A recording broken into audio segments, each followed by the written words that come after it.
Étudions maintenant les interactions fortes et les interactions faibles. Alors, tout d'abord, commençons par les interactions nucléaires fortes. Moi, je vais vous dire que c'est une sorte de colle nucléaire. Alors, vous savez que, il y a que des protons et des neutrons dans le noyau. Les neutrons, on s'en fiche puisque ils n'ont pas de charge électrique, ou en tout cas, elle est nulle. Mais par contre, les protons, ce sont que des charges positives. Alors, vous allez me dire, d'habitude, des particules de même charge se repoussent. Oui, je suis d'accord. Alors pourquoi un noyau, il n'explose pas? Tout simplement parce qu'il y a une interaction dite nucléaire, qu'on appelle l'interaction nucléaire forte, qui va l'emporter, tout simplement, sur la force de répulsion électrostatique. D'accord? C'est ce qu'on appelle une colle nucléaire. Alors ici, vous voyez que par exemple un nucléon qui a une portée euh, plus ou moins lointaine du noyau, alors quand je dis lointaine, supérieure à 10 puissance moins 15 mètres. D'accord? Par contre, s'il s'approche, le nucléon, il va être capturé, ça fait le phénomène de capture nucléaire.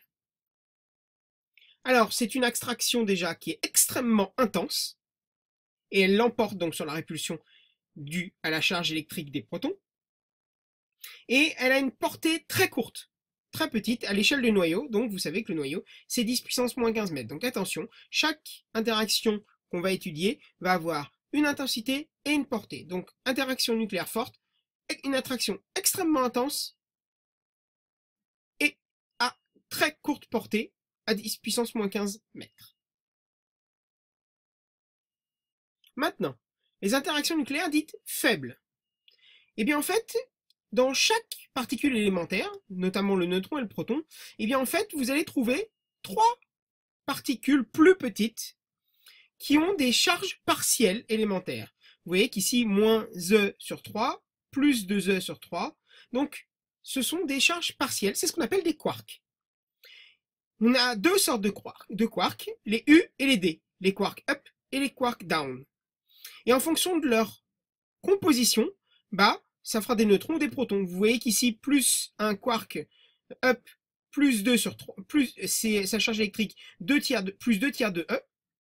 Et ici, plus 2 tiers de E, moins 1 tiers de E, moins 1 tiers de E. Eh bien, on trouve tout simplement 0.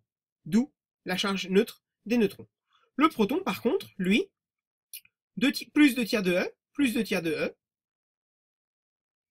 moins 1 tiers de E. On trouvera donc une charge positive, simplement, pour le proton.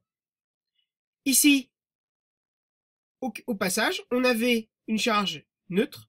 Ici, on a une charge plus 1. Donc, au passage, on a eu ce qu'on appelle un rayonnement radioactif, d'accord, qu'on appelle la radioactivité β-. Et la réactivité β-, en fait, c'est quoi? C'est la libération d'un électron. Alors, antineutrino et neutrino, pour l'instant, vous en occupez pas, mais c'est la libération d'un électron. C'est normal.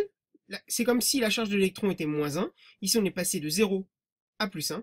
On a bien, donc, pour que ça fasse équilibré, pour que ça fasse 0, c'est comme si on avait 0 à gauche, comme pour les réactions chimiques. On a plus 1 et moins 1, ce qui fait bien 0. Ici, on est passé de plus 1 à 0. Donc, on doit avoir une charge plus petit e qui doit être libérée, c'est ce qu'on appelle la radioactivité β+, et β+, c'est ce qu'on appelle l'anti-électron, et vous l'entendrez aussi sous le nom de positon. Maintenant, donc on a dit, c'est à l'origine de la radioactivité bêta, transformation proton-neutron dans les deux sens.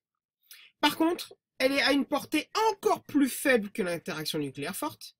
Elle est de l'ordre de 10 puissance moins 18, donc le centième d'un nucléon. Donc c'est ce qui se passe réellement à l'intérieur d'une particule élémentaire comme le neutron et le proton.